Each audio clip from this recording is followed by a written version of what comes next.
আসসালামু আলাইকুম ভাইয়া, ধন্যবাদ আজকে আমার শোতে আসার জন্য। ওয়ালাইকুম আসসালাম আপু, আমারও খুব ভালো লাগছে এবং আমরা মনে হয় আজকে খুব ভালো একটা টপিক ডিসকাশন করতে যাচ্ছি। ইনশাআল্লাহ। সো ভাইয়া, আপনি তো রেগুলার বেসিসে ক্লায়েন্ট দেখেন এবং অনেক সময় দেখা যায় যে অনেকেই আপনার কাছে রিলেশনশিপ প্রবলেম নিয়ে আসে। বিয়ের আগে ওনারা হয়তো বিভিন্ন রকম রিলেশন ইনভলভ হয়ে যান বা কিছু সাফার করছেন, স্ট্রাগল করছেন, বা বিয়ে করবে কি করবে না, এরকম বিভিন্ন ইস্যু থাকে। সো আপনি যদি একটু আপনার এক্সপিরিয়েন্স আমাদের সাথে শেয়ার করেন। আমি এই যে বিয়ের আগে প্রেম বা ভালোবাসাকে না দুটো ভাগে ভাগ করি। একটা হচ্ছে অন্যের প্রেসারে প্রেম করতে যাচ্ছি, মানে আমার কোনো প্রেমের আর্টস নেই বা আমার মধ্যে রোমান্টিসিজম গ্রো করেনি, বাট সবার আছে, আমার একটা লাগবে, ইদার গার্লফ্রেন্ড আর গার্লফ্রেন্ড, এটা একটা পার্ট। আরেকটা হচ্ছে জেনুইনলি ভালোবেসেছে বাট ওইখানে কিছু স্ট্রাগল থাকে, এটা একটা বড় লম্বা পার্ট থাকে। যারা জেনুইনলি ভালোবেসে স্ট্রাগলটা করছে, এই পার্টটা অনেক বড় থাকে। এটা কোনো প্রেশার থাকে না যে আমাকে আমার ফ্রেন্ডের গার্লফ্রেন্ড আছে আমারও গার্লফ্রেন্ড লাগবে, তারা কিন্তু এরকমটা না। সো আপনি যেটা বললেন যে আমি যখন কেস দেখি এই জিনিসটা খুবই নোটিস করি যে কেউ থাকে ফিল্ম দেখে, মুভি দেখে যে আমাকে আসলে এইভাবে ভালোবাসতে হবে কিংবা ভালোবাসাকে এইভাবে প্রকাশ করতে হবে, এটা না হলে ভালোবাসাই হয় না। তো আমার কাছে মনে হয় যে এই জিনিসগুলো সবচেয়ে বেশি দেখা যায় টিনেজ বয়সে। এন্ড তারপরেও আমি যদি বলি ইয়াং পিরিয়ডও কিন্তু প্রচন্ড থাকে যে এটা করতে পারলেই ভালোবাসা স্টাবলিশ হচ্ছে, আদারওয়াইজ ভালোবাসা স্টাবলিশ হচ্ছে না। আপনার এই এক্সাম্পলটা শুনে ভাই আমার একটা কথা মনে পড়লো, যেটা আপনি বললেন যে আমার ফ্রেন্ডদের সবার অ্যাফেয়ার আছে, আমাকেও একটা অ্যাফেয়ার করতে হবে। এবং আমি সিনেমায় দেখেছি যে বয়ফ্রেন্ড এরকম করে প্রপোজ করে, আমার কেন একটা বয়ফ্রেন্ড নাই, বা খুব রোমান্টিসিজমের একটা মানে কল্পনার জগতে সে ঢুকে যায়, ফ্যান্টাসাইজ করে। এই সম্পর্কগুলো আসলে আপনার কি মনে হয় স্টেবল হয়? আমি যেটা দেখি আমার কেস ডিলিং এর ক্ষেত্রে বেশিরভাগ সময় ওরা সবসময় একটা হানিমুন ফেজে থাকতে চায়। True. কারণ কি, যে আমার কাছে মনে হচ্ছে যে ওদের এটা খুব ফ্যান্টাসির একটা জগৎ, ভালোবাসলে সবসময় হানিমুন ফেজ থাকবে, কন্টিনিউয়াস স্টিমুলেশন, লাভি ডাভি ফেজ। এবং যখনই এই মানুষগুলা রিলেশনশিপের ওই হানিমুন ফেজটা তো আসলে 3 মাস 1 বছর থাকে, এরপরে ধাপ করে বাস্তবতা আসে এবং সব ভেঙে যায়। হুম। ডিসএগ্রিমেন্ট আসে, আর্গুমেন্ট আসে, বা অনেক সময় দেখা যায় যে হানিমুন ফেজের ওই স্টিমুলেশনটা পাওয়ার জন্য আরেকজনের দিকে ইনভলভমেন্ট আসতে থাকে, যে তুমি শুরুতে যেরকম ভালোবাসতা, তুমি তো ওই মানুষটা আর নাই। কাজে এই মানুষগুলোর ক্ষেত্রে অনেক সময় দেখা যায় যে যদি এরা টিনেজ বয়সে না থেকে যুবক বা যুবতী বয়সে ইনভলভ হয় কোনো একটা কারণে, এরা মনে হয় খুব দ্রুত ব্রেকআপ করে ফেলে, অথবা খুব ইম্পালসিভলি, আজকাল টিনেজার বলেন বা যুবক যুবতী বয়সে বলেন, পালিয়ে বিয়ে করে ফেলে। আপনার এক্স্যাক্টলি। কাছে কি মনে হয়? আপু খুব সুন্দর একটা কথা বললেন যে হ্যাঁ, যখন ইম্পালসিভিটি প্রচন্ড বেশি থাকে তখন তারা চাচ্ছে যে আমাকে বিয়ে করতে হবে, এবং তারা মনে করে বা বিলিভ করে মনে প্রাণে যে আমি যদি বিয়েটা করি আমার প্রেমটা সাকসেসফুল, যে আমি প্রেম করেছি, বিয়ে করতে পেরেছি। কিন্তু ওই যে আপনি যেটা বললেন, যখন রিয়ালিটি হিট করে তখন তো অ্যাকচুয়ালি ওই হানিমুন ফেজটা চলে যায়, যে এখন তো রোমান্টিসিজম নেই, এখন তো আমাকে দায়িত্ব পালন করতে হবে। এবং ওই যে ফ্যামিলি মেনে নিচ্ছে না, ফ্যামিলি বলছে যে না এটা হবে না, সেটা হবে না, আর অনেকগুলো মানে রিজন থাকে, রিজনেবল রিজন থাকছে, তখন তারা পালিয়ে বিয়ে করতে চায়, যাতে আসলে ওই আবেগটাকে তারা মনে করে এটা সারা জীবন থাকবে। বাট সময়টা তো চেঞ্জ হওয়া শুরু করে। আজকে যে মানুষটা রোমান্টিক একটা লাইফ লিড করছে, আজ থেকে 1 বছর পর তাকে কিন্তু একটা রেসপন্সিবিলিটিস নিতে হবে। ওই রেসপন্সিবিলিটিস নিতে হবে কি হবে না এটা না ভেবে সে ভাবে যে আমি সারা জীবন এই ভালোবাসাই পেতে থাকবো, মানে অলওয়েজ এই ভালোবাসা পাওয়ার যে একটা হাঙ্গার, ইম্পালসিভিটি করে না অনেকেই, আপনি যেটা বলছেন যে অনেকেই কিন্তু পালিয়ে বিয়ে করে। কিন্তু একটা সমস্যা হচ্ছে, পালিয়ে বিয়ে করলেও যে জিনিসটা হয় তারা কিন্তু আসলে জানে না এর পরে কনসিকুয়েন্সটা কি হতে পারে। অনেকে বলে যে না ভাই আমি খুব প্ল্যান করেছি, আমি এত টাকা নিয়ে বেরিয়েছি, আমরা বিজনেস করবো, আমরা এই করবো সেই করবো, বাট আলটিমেটলি রিয়েল লাইফে এগুলো একটা কিন্তু করা যায় না। এবং 2023 সালে একটা রিসার্চ ফাইন্ডিং দেখছিলাম, এটা আমাদের দেশের একটা জাস্ট কোয়ালিটিভ রিসার্চে দেখা গিয়েছে যে একটা বিয়ে ডিভোর্সের দিকে যাবে, এটা পার্সেন্টেজ প্রায় দ্বিগুণ বেড়ে যায় যদি এটা পালিয়ে বিয়ে করা হয়। কারণ তাদের অনেকগুলো প্রিপারেশন থাকে না। যেমন একটা জাস্ট এক্সাম্পল দিই, আমি সবসময় ক্লায়েন্টদেরকে বলি যে আপনি যদি যুদ্ধ করতে চান বা পরীক্ষা হলে যান, আপনাকে তো পড়ালেখা করে যেতে হবে। বাট বিয়ে, যদি আমি যুদ্ধ বলছি না, বিয়ে তো একটা প্রিপারেশন, এই প্রিপারেশন আগে তারা কোনো রকম মানে কিছুই করছে না, কোনো স্টাডি করছে না, প্ল্যানিং করছে না, জাস্ট ভালো লেগেছে, বিয়ে করতে হবে, এন্ড পরে কি হবে, ডিজাস্টার হয়েছে। এন্ড ডিজাস্টার হওয়ার পরে আসলে থেরাপিস্টের কাছে আছে যে ভাই আমার তো লাইফ হেল হয়ে গেছে, এবং কি করতে পারি। তো আসলে কি করতে পারে তারা? তো এই জায়গাটায় ভাই আপনার এটা থেকে আমার আরেকটা টপিক যেটা মাথায় আসলো, যে আপনি যেটা বললেন যে প্রিপারেশন নিয়ে যেতে হবে, এবং ইন্টারেস্টিং কেসে অনেকে কিন্তু আমি যখন ডিল করি ক্লায়েন্ট তখন দেখি আমি অনেক প্রিপারেশন নিয়েছি আপু। আমি আচ্ছা আচ্ছা। আমি আসলে অনেক পড়াশোনা করেছি, বা আমি পড়াশোনা না করলেও মানে জিনিসটা আমি অনেক চিন্তা করেছি, অনেকের ফ্রেন্ডদের কাছ থেকে আইডিয়া নিয়েছি। হুম। সো আমি তখন বলি, আপনি কোন ফ্রেন্ডদের কাছ থেকে আইডিয়া নিয়েছেন? ওকে ফাইন, আমার ফ্রেন্ডদের কাছ থেকে। সো সেম এইজে যেই মানুষটা আসলে 14 বছর বয়সে একজনকে ভালোবাসলো এবং পালিয়ে যাবে বলে এরকম একটা প্ল্যান করছে, বা ফ্যামিলিকে বলতে পারছে না, একটা থ্রিলিং অ্যাডভেঞ্চারে যাবে সে এই কারণে। এখানে আবার দুটা পয়েন্ট আছে, এই পালিয়ে যাওয়া, ফ্যামিলি বিয়ে পছন্দ করাটা না করাটা, এটা পরে বলি। সো এই যে মানুষটা 14 বছর, একটা মানুষ 14 বছর আর একটা মানুষের কাছ থেকে হচ্ছে গিয়ে আলোচনা করেছে, সাজেশন নিয়েছে। হ্যাঁ সে সাজেশন নিয়েছে এবং তার সাথে সে স্টাডি করেছে। তারপরেও সে সিনিয়র হয়তো একজন দুজন কাছ থেকে একটু শুনেছে, তারাও তাকে হয়তো সে বলেছে যে না এটা কোনো ব্যাপার না, করতেই পারো। কারণ মানে পালিয়ে বিয়েটা কেউ কেউ আসলে হয়তো সফল হয়, সবাই তো হয় না, এটারও একটা পার্সেন্টেজ আছে। সো তারপরে যেটা হয় আলটিমেটলি তারা, আমি তখন জিজ্ঞেস করি আর কার কাছ থেকে সমাধান নিয়েছেন বা সাজেশন নিয়েছেন, ঘুরিয়ে ফিরে তারা একটা কথা বলে ফেসবুকে অনেক পোস্ট থাকে, আমি ওখান থেকে অনেক সমাধান নিয়েছি। কিন্তু তারপরে কেন আপনি কষ্টটা পেলেন? কারণ বিয়ের পরে আমি দেখলাম এগুলো কোনোটাই কাজে লাগতেছে না। জিনিসটা এরকম, আমি থিওরিটিক্যালি জানি ভাইয়া যে কিভাবে ভাত রান্না করতে হয়, কিভাবে চা রান্না করতে হয়, কিন্তু আমি কখনো চুলার কাছে যাইনি। আমি জানি না ওই আগুনের তাপটা কতটুকু লাগবে, বা চায়ের পাতাটা 2 পাতা দেওয়ার পরে কতটুকু ফুটলে, বলক উঠলে ওই আমার দুধ চাটা অনেক সুস্বাদু হবে, বা এটাকে আমি কড়া খাবো নাকি আমি হালকা খাবো। সো এই যে এক্সপিরিয়েন্সটা ল্যাকিং থাকে, ওরা শিখতেছে, ওরা প্রিপারেশন নিচ্ছে, বাট নিচ্ছে কার কাছ থেকে, এই জিনিসটা কিন্তু ওদের মাথায় আসে না। এবং অনেক ক্ষেত্রে আমি যেটা বললাম যে আমি ফেসবুক থেকে, আমি সোশ্যাল মিডিয়া থেকে অনেক রকমের সাজেশন নিয়ে থাকি, এবং আমার কাছে যেটা মনে হয় যে ফেসবুক সোশ্যাল মিডিয়াতে খুব আবেগে আবেগে কিছু পোস্ট থাকে না, এবং বেশিরভাগ ক্ষেত্রে আমার ধারণা টিনেজাররা বা একটা মানুষ যখন ভালোবাসে, সবকিছুই তো রঙিন একটা চশমা থাকে চোখে, খুব ভালো লাগে, এবং ওখানে যখন আবেগী কথা লেখা থাকে ওগুলোতেই মনে হয় যে এগুলাই জীবন, এবং নিজের যে একটা দায়িত্ব পালনের বিষয় থাকে এটা মনে হয় থাকেও না। এবং রিসেন্টলি আমি আরেকটা হচ্ছে গিয়ে ক্লিপ দেখছিলাম, পাকিস্তানে একটা ছেলে 14 বছর না কত বছর বয়স, সে হচ্ছে ভালোবেসে ফেলছে একজনকে, এবং তার ফ্যামিলিকে সে প্রেশার দিয়েছে যদি এর সাথে আমাকে বিয়ে না দাও, আমার গার্লফ্রেন্ড যার 12 বছর বয়স, আমি তাহলে ঘর ছেড়ে চলে যাব, বা আমি মানে পুরাপুরি সবকিছু ছেড়ে মানে বিবাহী হয়ে যাব।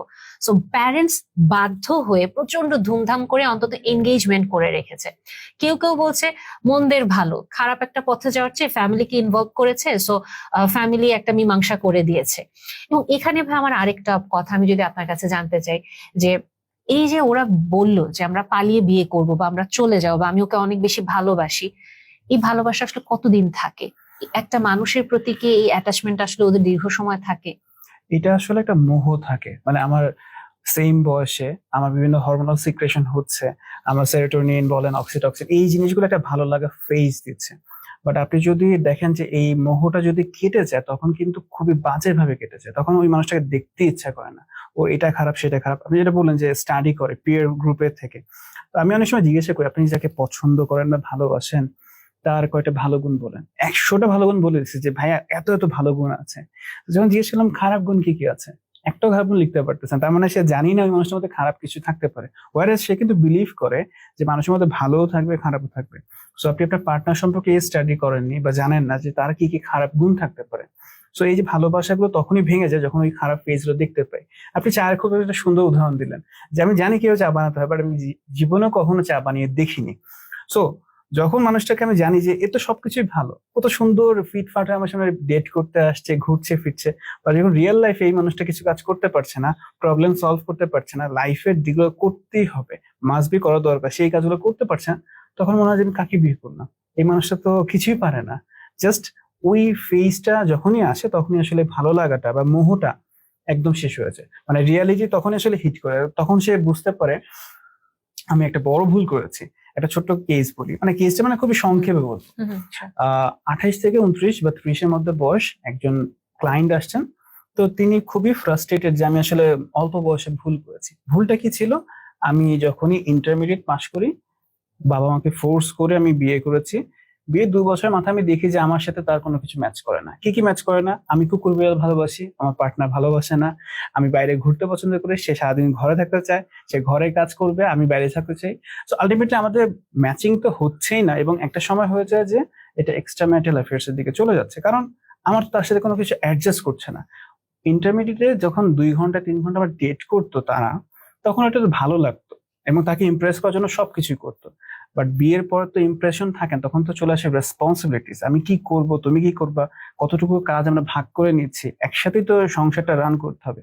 যখন এই রানিংটা হচ্ছে না তখনই আসলে ভালো লাগাটা হারিয়ে যায় যদি মোহ থাকে। আর যদি অ্যাকচুয়ালি ভালোবাসা থাকে বা তখন আসলে সে দিতে চায়, নিতে কম চায়, যে তুমি আমাকে কি দিচ্ছ, বরঞ্চ আমি তোমাকে কি দিচ্ছি, এটা চলে আসে। এবং এবং ভাই আপনার এখান থেকে আমি যদি আরেকটু বলি যে আপনি যেটা বললেন ভাইয়া, যে এটা তো আমরা টিনেজ পিরিয়ডে বললাম যে একটা অ্যাডভেঞ্চারাস বা থ্রিলিং মোমেন্টে পালিয়ে বিয়ে করা, কিন্তু আমি এটাও ভাই আপনিও ডেফিনেটলি দেখেন যেহেতু কেস ডিল করেন, যে যুবক যুবতী যখন আসলে বিয়ের মতো একটা সিদ্ধান্ত নিতে চাচ্ছে, অনেক সময় ফ্যামিলি হয়তো ওটা মেনে নিতে রাজি না, বলে যে না তোমার সাথে ওর তো স্টেটাস মিলছে না, হতে পারে সামাজিক স্টেটাস বা ফিনান্সিয়াল স্টেটাস মিলছে না বা এডুকেশনাল স্টেটাস যাচ্ছে না, তো এই কারণে ফ্যামিলি মানতে চায় না। অনেক সময় ফ্যামিলির নিজেও কিছু স্টাবার্ননেস থাকে, হয়তো পুরাই পারফেক্ট কাপল, বাট স্টিল না আমি দিব না। কেন দিব না? জাস্ট তুমি পছন্দ করছো এই কারণে দিব না, মানে আমার ইগোর কারণে আমি রাজি হচ্ছি না। সো একটা ছেলে বা মেয়ে 22-23 বছর বা 24-25 বছর বিয়ে করার মতো ডিসিশন সে নিচ্ছে, সে আবেগের বশেও না, সে আসলেই চাচ্ছে আমি সংসার করতে চাই, এখন ভালোবেসে একজনের সাথে থাকতে চাই, ওর সাথে আমার বোঝাপড়া আছে। কিন্তু এই যে তখনও ওরা একটা ডিলেমাতে পড়ে, আমি কি ফ্যামিলি ছাড়া আগাবো না ফ্যামিলি সহ আগাবো।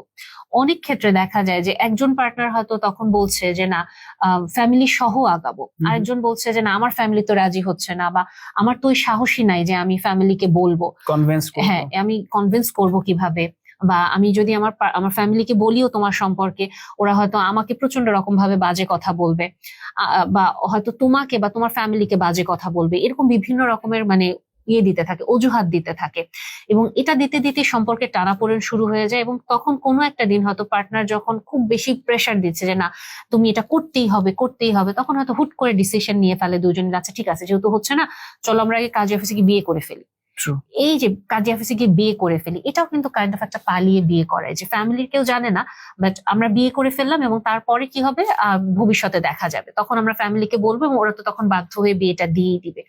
এই যে পালিয়ে বিয়ে করা এই বয়সে এসে, এটাকে আপনি কেসগুলো কেমন পান বা কি বলবেন আপনি? এই কেসগুলোকে আমি যেটা বলি যে একটা পার্সন ফ্যামিলিকে কনভিন্স করার ট্রাই করছে, আরেকটা পার্সন বলছে যে আমি পারবো না, আমার ফ্যামিলি কখনোই মানবে না, স্টাবর্ননেস বলেন বা ইগো বলেন, যেটাই বলেন না কেন, যে পার্সনটা ফ্যামিলিকে বলতে পারছে না তার কিন্তু প্রবলেম সলভ করার টেন্ডেন্সি নেই, সে চাচ্ছে না যে প্রবলেমটা সলভ করে। ডেফিনেটলি ফ্যামিলি সবাই এগ্রি করবে এটা আমি কখনোই বলছি না। এই যে ডিসএগ্রিমেন্ট হতে পারে সেখানে কিভাবে মিউচুয়ালি আন্ডারস্ট্যান্ডিং করা যেতে পারে বা কতটুকু কনভিন্স করা যেতে পারে, ট্রাই করার টেন্ডেন্সি থাকছে না। যখন ওই কাজী অফিসে যে বিয়ে করছে তারা কিন্তু প্রবলেম সলভ না করে এক স্টেপ এগিয়ে গেল। ওয়েল, তারপরে কি হবে, বিয়ে করলো, একসাথে থাকা শুরু করলো, তখন তো লাইফে তাদের দুজনের মধ্যে প্রবলেম হতে পারে, খুবই স্বাভাবিক। মানে কাপলদের মধ্যে কোনো প্রবলেম হবে না, এটা একটা সবচেয়ে মিথ্যা কথা, যে কখনোই প্রবলেম হবে না, আমি তো প্রেম করে বিয়ে করছি, ও তোর মতো মানুষ হয়ই না।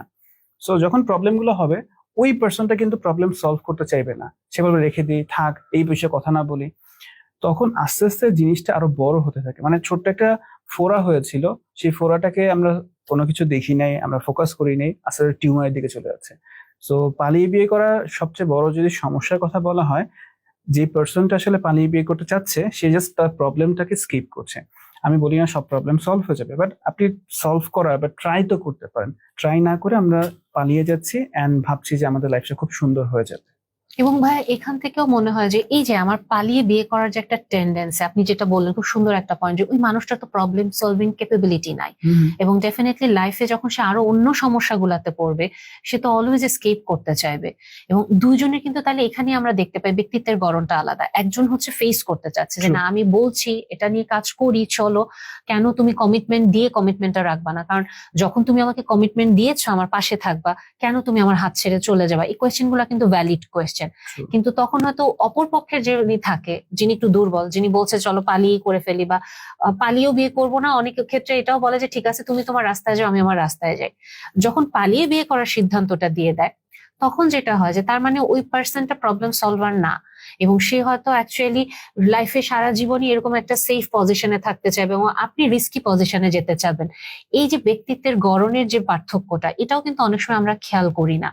এবং তারপরে যে প্রবলেমটা আসে, ফ্যামিলিকে যখন ইনভলভ করা হয়, ডেফিনেটলি যেই মানুষটা ভয়ে তার ফ্যামিলিকে বলতে পারেনি, অবশ্যই তার ফ্যামিলি স্ট্রিক্ট থাকবে বা তার ফ্যামিলির কোনো ইস্যু থাকবে। ভালোবাসাতে বিয়ের আগে দুজন মানুষ ছিল, ওখানেই হয়তো ভালোবাসা থাকলেও কিন্তু একটু হলেও কিন্তু মতের অমিল থাকে, যতই বিয়ের আগে জানাশোনা থাক না কেন। তারপরে যখন আসলে ফ্যামিলিও অ্যাড হলো, মতের অমিল তো আরো হবে। অনেক মানুষ। এবং আরো যেটা কষ্টকর হয়ে যায় আমার কাছে যেটা মনে হয়, যদি একটা ছেলে মেয়ে দুজন মিলে পালিয়ে বিয়ে করে, দুজনকে কিন্তু খুব অপমানের শিকার হতে হয়। কারণ দেখা যাচ্ছে যে মেয়ের ফ্যামিলি ছেলের ফ্যামিলি দুই পক্ষই কিন্তু দুই পক্ষকে খুবই মানে বলা যেতে পারে একবারে ছিঁড়ে ব্যবচ্ছেদ করে অপমান করার চেষ্টা করে, যে আপনার ছেলে এই কাজটা করেছে, বা আপনার মেয়ে এই কাজটা করেছে, আপনার ছেলে আমার মেয়েকে ভাগিয়ে নিয়ে গিয়েছে, বা আপনার মেয়ে আমার ছেলের মাথা খেয়ে ফেলেছে। মানে আমার সন্তান ঠিক আছে, আপনার সন্তানের কারণে আমার সন্তানের আজকে এই অধপতনটা। আরো যখন ফ্যামিলিতে আলাদা করে হয়তো একটা গ্যাদারিং এ যাচ্ছে, শ্বশুর বাড়ির প্রোগ্রামে যাচ্ছে, ওখানেও কিন্তু সবার সামনে হঠাৎ করে হয়তো অপমান করে বসলো। বা কখনো কখনো এটাও দেখা যায় যে একেবারে গ্রহণই করে না, যে না তুমি আমার বাসায় আসবাই না, কমপ্লিট কাট অফ করে ফেলে। এবং এই জায়গাটায় যদি আমরা বলি আসলে বাবা মা বা ফ্যামিলি ছাড়া সার্ভাইভ করা কতটুকু সম্ভব আসলে, বা কতদিন সম্ভব? বিষয়টা হলো যে আমি একটা ফ্যামিলিকে ব্রেকডাউন করে আরেকটা নতুন ফ্যামিলি ক্রিয়েট করার চেষ্টা করছি, তাও বাজে ভাবে। যে আমি আমার বাবা মার থেকে বেরিয়ে আসতেছি না বলে বা তাদেরকে কনভিন্স না করে, এন্ড আমিও একটা সময় কিন্তু বাবা মা হব যদি সে বিয়ে করে কন্টিনিউ করতে পারে। সো আমার কাছে মনে হয় যে এই জিনিসটা বোঝাটা খুবই ইম্পর্টেন্ট, যে মতে অমিল থাকাটা কোনো সমস্যা না, বাট মতে অমিলটাকে রেসপেক্ট করে আমি কিভাবে সলভ করতে পারি বা কনভিন্স করতে পারি। আর আপনি যেটা বললেন যে আম, খুব হিউমিলেট করা হয়, খুব বাজেভাবে আচরণ করা হয়, এটা হয় যে ও তুমি সেই মেয়েটা না, তোমার জন্য তো আমার ছেলেটা এসে বিগড়ে গেছে। ও তুমি সেই বখাটে ছেলেটা, তোমার জন্য তো আমার ভালো মেয়েটা এখন বোরখা পরা শুরু করছে, বোরখা খুলে ফেলছে।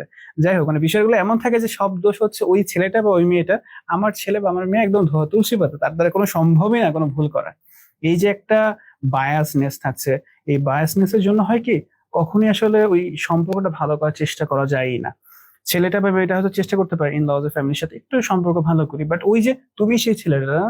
ও আচ্ছা আচ্ছা, তুমি সেই মেয়েটা, এই যে একটা মানে আলাদা করে দেওয়া, লেভেল করে দেওয়া যে তুমি সেই খারাপ মানুষটা, তখন আসলে সেও চাইবে না ইন ফিউচার, এবং পরবর্তীতে এটা টক্সিসিটি বাড়াবে।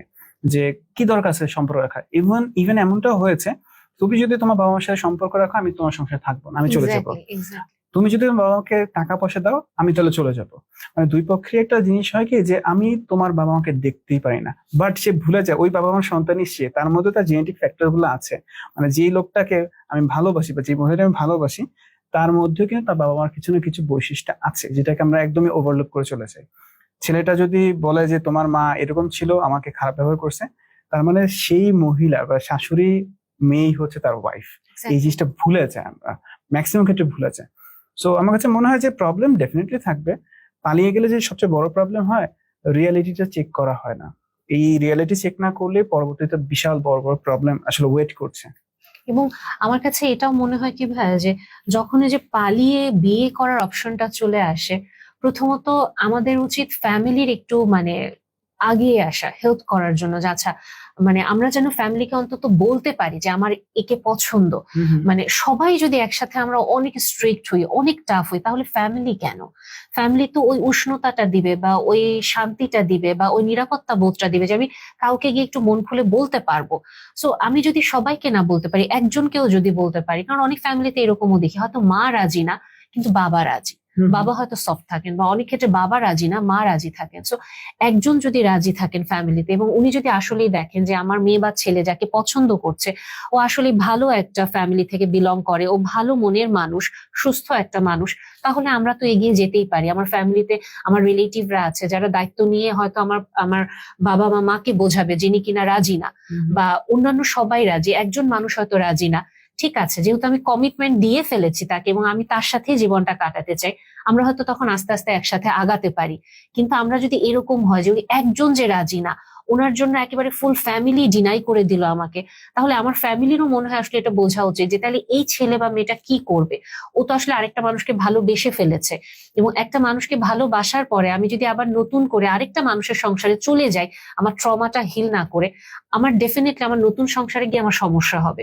নতুন যে মানুষটা আমার লাইফে আসবে তার সাথে আমার প্রবলেম হবে, আমার নতুন শ্বশুর শাশুড়ির সাথে আমার প্রবলেম হতে পারে, ইনফ্যাক্ট আমার বাবা মার প্রতিও কিন্তু আমার মনে একটা ক্ষোভ জন্মে যাবে। সো আমরা ফ্যামিলি থেকে আমার মনে হয় যে বাবা মারা যদি একটু ফ্লেক্সিবল হয়, কারণ বর্তমান যুগ আর আমাদের বাবা মাদের যুগ কিন্তু আসলে অনেক পার্থক্য।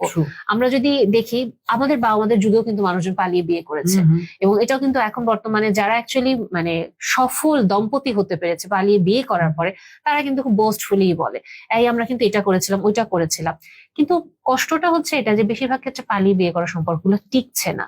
কারণ বিভিন্ন স্ট্রাগল চলে আসে, স্ট্রাগল গুলার জন্য আমরা আটকে যাই।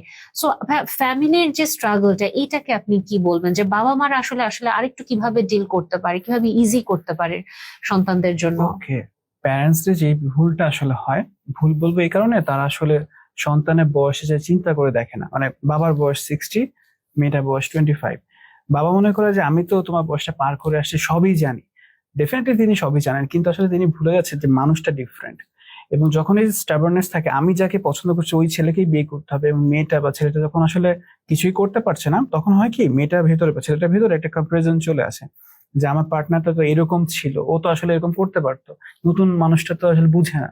এবং নতুন মানুষটা যে বোঝে না, এই কারণে সে কখনো বোঝানোর চেষ্টাও করে না যে আশা একটু বোঝার চেষ্টা করি। আরেকটা জিনিস কি, ট্রমা জিনিসটাকে আমি যদি একটু বলি, যদি মনে করি যে এটা একটা রিলেশনশিপ ট্রমা হয়েছে, অ্যাবিউসিভ পার্টনার হতে পারে, বা পালিয়ে বিয়ে করার পরে ডিভোর্স হয়ে গেছে 1 মাসের মাথায়, তখন ওই ট্রমাটা থাকে কি একটা মিসট্রাস্ট ডেভেলপ করে, অ্যাটাচমেন্টটা পুরোপুরি ডিস্ট্রয় করে দেয় ডিটাচমেন্ট পরে। তখন আমি একটা মেটাফরিক গল্প দিয়ে সব সময় বলি যে আপনি বাইক চালাচ্ছিলেন, হঠাৎ করে দেখলেন যে আপনার বাইকে ব্রেকটা নষ্ট হয়ে গেছে। আপনি কি করলেন? আপনার ফ্যামিলি বলল তুমি বাইকের পেছনে কাউকে বসাও, তাহলে বাইকটা খুব ভালো মতো চলবে। ওয়ারাজ আপনি বাইকের সার্ভিসিংটা করছেন না, বাইকের ব্রেকটা ঠিক করছেন না। তার মানে হচ্ছে ট্রমাটা আপনার ভেতরে হয়েছে। আপনি একটা বিয়ে করলে প্রবলেম সলভ হবে না, বরঞ্চ আপনাকে নিজেকে নিজের সময় দিতে হবে। সেলফ কেয়ার করেন, থেরাপিস্টের কাছে যান, কিছু একটা করেন যেটা আপনাকে আসলে হেল্প করবে ভেন্টিলেট করার জন্য। ওই ভেন্টিলেশন না করে আরেকটা বিয়ে, বা আমার জোর করে বলে এই ছেলে গেছে তো কি হয়েছে, এই মেয়ে গিয়েছে তো কি হয়েছে, তোমার জন্য ভালো একটা মেয়ে নিয়ে আসবো। বাট ভালো মেয়ে তো সে চাচ্ছে না, তার তো আসলে হিল হওয়াটা প্রয়োজন। ওই হিলিংসটা আসলে হয় না। সো গার্ডিয়ানদের আসলে যেটা করা উচিত, স্মার্ট প্যারেন্টিংটা শেখা উচিত, বা বোঝা উচিত যে আমি আসলে, আমার বয়স যদি এখন 50 হয়, আমার ছেলের বয়স যদি হয় 15 বা 20, আমাকে আসলে ওই বয়সে এই জেনারেশনকে বুঝতে হবে। এখন তো সবাই আসলে প্রচন্ড অ্যাডভান্সলি কম্পেয়ার করে যে ও মাই গড, ওরা তো ট্রিপ দিতে দুবাই গেছে, আমরা তো আসলে ইন্ডিয়া যেতে পারি নাই। এই যে কম্পারিজনটা হয়, এটা কিন্তু আজ থেকে 30 বছর আগে ছিলই না। ফেসবুকে তো নামই ছিল না। এবং আপনি যেটা বললেন যে ফেসবুক থেকে আমি বিভিন্ন নলেজ নিয়েছি, কিংবা আমি বিভিন্ন এক্সপেরিমেন্ট করেছি, ফেসবুক থেরাপিস্টরা আসলে কি, আসলে তারা কি করছে? তারা তো আসলে দুঃখ বিলাস করে। কেউ ব্রেকআপ হয়েছে, তাকে আসলে মিউজিকটা এমনই দিচ্ছে যাতে তুমি কষ্ট পাও, মানে কষ্টগুলোকে আরো উদযাপন করা হয়। সো প্যারেন্টসদের উচিত বা বোঝা উচিত যে আমার ছেলে মেয়েটা এখন কোন জেনারেশনে আছে, তাদের এখন কালচারটা কি, তারা আসলে কিভাবে চিন্তা করছে, তারা কিভাবে দেখছে দুনিয়াটাকে, ওটা বুঝে লিস্ট তাদের লেভেলে যাওয়া। আমরা আসলে উপর থেকে কথা বলি, আমি যে বুঝি তোমাকে সেটাই করতে হবে, ওয়ারাজ আমাকে আসলে ওই বয়সে যে কথা বলাটা ইম্পর্টেন্ট।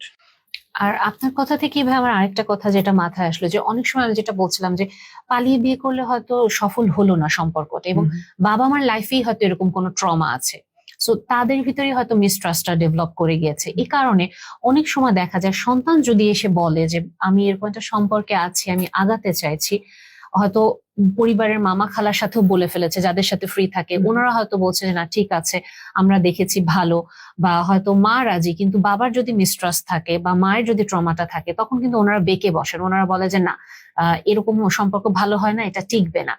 এই যে আমরা, অভিজ্ঞতা অবশ্যই জরুরি, এটা খুব দামি একটা জিনিস, কিন্তু আমরা যে শুধু আমার লেন্সটা দিয়ে পুরো পৃথিবীকে দেখছি, জেনারেলাইজ করে ফেলছি, এটাও হয়তো অনেক সময় আমরা বাবা মায়েরা বুঝি না।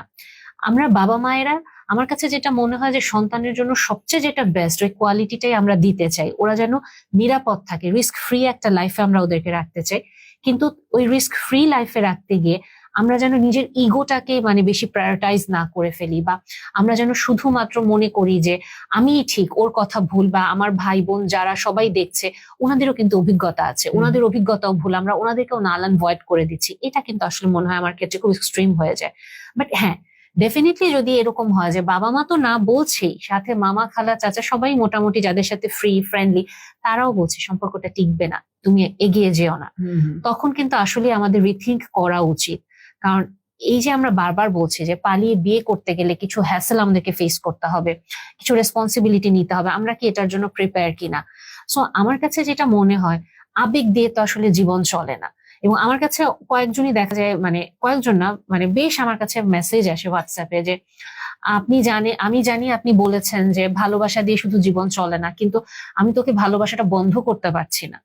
তো ওই সময়টাতে আমি আসলে এটাই বলি যে আপনার ওনাকে ভালোবাসা বন্ধ করতে হবে না, আপনি শুধু একটু দায়িত্ব নেন, আপনি রেসপন্সিবিলিটির দিকে তাকান, আপনি কি রেসপন্সিবিলিটির সাথে ভালোবাসাটাকে একসাথে নিতে পারেন কিনা। ওই সময়গুলোয় না ওনার একটা ধাক্কা খায়। কারণ কি, যারা থিওরিটিক্যালি রেসপন্সিবিলিটি পালন করতে চায়, ওই যে আগুনের তাপটা কেমন ওটা তো জানি না, মুখে বলে ফেলে হ্যাঁ আমি নিতে পারবো, কিন্তু হাতে কলমে নিতে গেলে বা যদি ওটা আসলেই সে চিন্তা করে, কখনো চিন্তা করেনি, তখন সে আসলে থেমে যায়। কারণ ভালোবাসা বন্ধ করা যায় না ডেফিনেটলি, কিন্তু দায়িত্ব নেওয়াটাও কিন্তু আমরা বন্ধ করতে পারবো না। ওই দায়িত্বের জায়গা নিয়ে আসলে কিন্তু ওই যে মানে কেউ কোনো কথা বলে না, সবাই শুধু আমি ওকে ভালোবাসি, ওকে ছাড়া বাঁচবো না, ওর সাথে আমার সুন্দর সময় কাটাতে হবে, অস্থির সময় তো তাকে দেখে কাটাতে হবে। মানে যেই মানুষটা আপনার সামনে, আপনি যেটা বললেন ভাই, যে ডেটের সময় আসছে, সুন্দর করে হয়তো নিজেকে গ্রুমিং করছে, 1-2 ঘন্টা ধরে সাজগোজ করলো, ফ্রেশ হয়ে সবকিছু করে আসলো, অন্যরকম একটা মানুষ। কিন্তু যখন আপনি কন্টিনিউয়াস 24/7 আওয়ার্স এই মানুষটার সাথে থাকবেন, সে তো আপনার সামনে ছেঁড়া ম্যাক্সি পরে, ছেঁড়া লুঙ্গি পরে আপনার সামনে বসে থাকবে, সে তো আপনার সামনে বসে পা তুলে ঢেকুর তুলবে, হাড্ডি চাবাবে, সে আপনার সামনে বসে নাক ডাকবে, হাই উঠাবে, আপনি কি ওই জিনিসগুলো নিতে পারবেন? সে তো আপনার সামনে সবসময় পশ লেভেলে এসে সুন্দর করে মানে গ্রুমিং হয়ে থাকবে না। এবং সে সবসময় কিন্তু আপনার সাইডও নিবে না, কারণ আপনি যেমন গুরুত্বপূর্ণ, বাবা মাও গুরুত্বপূর্ণ, তার ক্যারিয়ার গুরুত্বপূর্ণ। সে যদি শুধু আপনাকে ফোকাস করে, লাইফটা তো আসলে একটা পিজার স্লাইস আমার কাছে যেটা মনে হয়, যে এখানে আমার নিজের রিলেশনশিপ, বাবা মা, নিজের mental health, physical health, spirituality, এরকম আর সবকিছু মেলানো, অনেক কিছু থাকবে। সো আমি যদি শুধু একজনকেই দেখি, সেই ক্ষেত্রে আমি যদি ক্যারিয়ার দিকে না তাকাই, টাকা পয়সা না থাকলে ভালোবাসা তো জানলা দিয়ে গলে পালায় যাবে। সো তখন আসলে আমি যে পালায় বিয়ে করার ডিসিশন নিচ্ছি, সে আমার সাথে থাকবে কেন? এবং অনেক ক্ষেত্রে এই যে আমরা এটা নিয়ে এত কথা বলি, তারপরেও মানুষ কিন্তু ভুল করেই, এবং তারপরেও কিন্তু দেখা যায় যে মানুষ আসলে ওই ডিসিশনই নেয় যে না, কেউ মানতেছে না, ফ্যামিলি থেকে কিছু করার নাই, এখন পালাই যাব। সো ওই সময়টাতে আসলে একটা মানুষ নিজেকে আর কি বলতে পারে, কিভাবে টলারেট করতে পারে? আপু যেটা আপনি বললেন যে ওকে তো ভালোবাসা বন্ধ করা যায় না, খুব সুন্দর একটা পয়েন্ট, যেটা প্রায় সময় ক্লায়েন্টরা বলে যে দেখেন ভাইয়া, মানুষটা খারাপ হতে পারে, বাট তাকে ভালোবাসার যে একটা আর্ট, আমি এটা বন্ধ করতে পারছি না। সো ফার্স্টলি যেটা বোঝার দরকার, আমরা প্রত্যেকটা মানুষ আগে নিজেকে ভালোবাসি, সেলফ লাভটাকে আমরা আসলে ওভারটেক করে অন্যকে ভালোবাসতে চাই। এই যে বললেন না যে আপনি যে চুলার সামনে গেলে যে গরমটা লাগে এবং আমার তখন ভালো লাগছে না, কারণটা কি, আমি আমার নিজের স্কিনকে ওই তাপ দিতে যাচ্ছি না, তার মানে আমার ভেতরে সেলফ লাভ আছে, হিডেন অবস্থায় আছে, ওটাকে আমি দেখছি না। যখনই দেখতে পাবো তখন বুঝবো যে না, আমি আমার জন্য এই কষ্টটা করতে পারি, এন্ড দেন তাকে ভালোবাসতে পারি। এই ব্যালেন্সিংটা ইম্পর্টেন্ট। আমি একটা ক্লায়েন্টকে জিজ্ঞাসা করলাম যে আপনি কি কারণে কষ্ট পাচ্ছেন। ও আমাকে আর ফোন দেয় না, ও আমাকে এখন আর টেক্সট দেয় না, আমাকে রেসপন্স করে না। সো আপনি তাকে ভালোবাসেন? ভাই অনেক ভালোবাসি, সিরিয়াসলি ভাই অনেক ভালোবাসি। আচ্ছা ঠিক আছে, সো কষ্ট কি কারণে পাচ্ছেন? ও তো টেক্সট দিচ্ছে না, কাকে দিচ্ছে না? আমাকে দিচ্ছে না। তার মানে আমিটা ইম্পর্টেন্ট, এই যে আই ইম্পর্টেন্ট, এটা আমরা ভুলে যাই। এবং যখন ভুলে যাওয়ার পরেও সবাই বলছে যে তুমি কষ্ট পাবা, সবাই কিন্তু মানে গার্ডিয়ানরা কিন্তু সবসময় তার নিজের ছেলে মেয়ের ভালোটাই চাইবে, সেটা খারাপ ভাবে বললেও ভালো চাইবে, ভালোভাবেও ভালো চাইবে। সো যখন সবাই বলছে ভালো থাকবো না, তারপর আমি রিস্কটা নিচ্ছি, তার মানে আমি আমার নিজের রেসপন্সিবিলিটিস থেকে কষ্ট নিতে যাচ্ছি, এন্ড যখন কষ্টগুলো পাচ্ছি আমি আসলে তখন খুব ভেঙে পড়ছি। তো পালিয়ে বিয়ে করা কখনোই কেউ সাপোর্ট করে না, মানে কখনোই সাপোর্ট হয় না। বাট যদি কেউ সাকসেসফুল হয়, সেটা একদম সেপারেশন একটা কেস, মানে সম্পূর্ণ আলাদা কথা। কিন্তু যে বিয়েটা আসলে সাকসেসফুল হয়, সেক্ষেত্রে কয়েকটা জিনিস খুবই ইম্পর্টেন্ট। এর মধ্যে প্রথমটা হচ্ছে আমি আমার পার্টনারের জন্য কি দিতে পারি, রেসপন্সিবিলিটিস। এই রেসপন্সিবিলিটিস গুলো আমরা ভুলে যাই। দ্বিতীয়ত হচ্ছে আমরা আগে সবসময় পাওয়ার আশা করি যে ও আমাকে একটা ডায়মন্ডের রিং দিবে, আমাকে গাড়ি কিনে দিবে, বাট আমি আসলে কি দিচ্ছি? নট ফিনান্সিয়ালি, অনেক ক্ষেত্রে থাকে ইমোশনালি, যে ইমোশনটা খুবই ইম্পর্টেন্ট, যেটা আসলে কখনোই টাকা দিয়ে মেজারমেন্ট করা যায় না। এই জিনিসগুলো আমরা আসলে ভুলে যাই। অ্যান্ড লাস্টলি যেটা আপনি বলছিলেন যে কখনোই একজনকে পাওয়ার জন্য আরেকজনকে ছেড়ে দিতে হবে, এটা কোনো ওয়াইজ ডিসিশন না। যে তুমি যদি আমাকে চাও, তাহলে তোমার বাবা মাকে ছেড়ে দাও। আমি তার মানে এটাও বলছি না যে সবাইকে একসাথেই থাকতে হবে। আমরা আলাদা থাকতে পারি, ফ্ল্যাট আলাদা হতে পারে, বাট কাউকে ছাড়তে হবে, কাউকে রাখতে হবে, এই মেন্টালিটিটা দূর করাটা খুবই ইম্পর্টেন্ট। এক্স্যাক্টলি ভাই। এবং আপনার কথা থেকে আমি আরেকটা জিনিস যেটা আমার মাথায় আসলো ভাই, যে আপনি বললেন যে আমরা আসলে আমিটাকে ওভারটেক করে ফেলি, আমরা আসলে মানে জিনিসটা হিডেন থাকে, বুঝতে পারি না। আবার অনেক সময় এটাও মনে হয় যে ওই যে সামনের মানুষটাকে আমি বলছি যে আমি ওকে ছাড়া থাকতে পারছি না, ওকে আমি অনেক ভালোবাসি, ওই আমরা হয়তো এটা ফিল করি ওর আমাকে অনেক প্রয়োজন, ও আমাকে টেক্সট করছে না বা ও আমাকে অ্যাভয়েড করছে, কিন্তু 1 মাস পরে হয়তো হঠাৎ করে কোত্থেকে উদয় হলো এবং উদয় হয়ে সে আমাকে বলছে যে আমি ওর লাইফে খুব ইম্পর্টেন্ট, এবং আমি আবার গলে গেলাম, এবং তারপর আবার আমি ওই যে ভালোবাসাটা বন্ধ করতে পারছি না। আবার অনেক সময় এটাও দেখা যায় যে একটা অ্যাবিউসিভ রিলেশনে আছে, মানে দেখা যায় যে পার্টনার খুবই অ্যাবিউসিভ বা অ্যাডিক্টেড বা এরকম কিছু, এরপরেও দেখা যায় ছাড়তে পারে না, ইভেন ওই মানুষটাকে সে বিয়ে করবে, পালিয়ে হলেও বিয়ে করবে, এতটা ডিটারমাইন্ড থাকে। ওই সময়গুলোতেও কিন্তু ওই যে কষ্টটা, আমিত্ব বোধটাকে সে হয়তো লুকিয়ে ফেলে বা ওটা ঢেকে যায় ভালোবাসাটার কাছে। কিন্তু এখানে হয়তো এটাও কাজ করে যে আমরা আমাদের নিজেদেরকে কারো প্রয়োজন এটা ভাবতে খুব পছন্দ করি, যে আমি ওর কাছে খুব দরকার, আমি খুব ইম্পর্টেন্ট, আমি ছাড়া ওকে কেউ বুঝতে পারে না, আমি ছাড়া ওকে কেউ ভালোবাসতে পারে না, আমি ছাড়া ওর কেউ টেক কেয়ার করতে পারে না। তারপরে কিন্তু আমি ছাড়া পারতেছে না। খুবই ইম্পর্টেন্ট। এক্স্যাক্টলি, যে আমি এটা ওকে করতে পারবো, তার মানে আমি যেখানে গুরুত্বপূর্ণ ওইসব জায়গায় কিন্তু আমাদের যেতে ভালো লাগে। এটা আলাদা পাত্তা পাওয়া যায় এক্স্যাক্টলি, এবং এটা আমাদের খুব ভালো লাগায় যে আমি ইম্পর্টেন্ট, আমি থাকলে ও ভালো থাকে।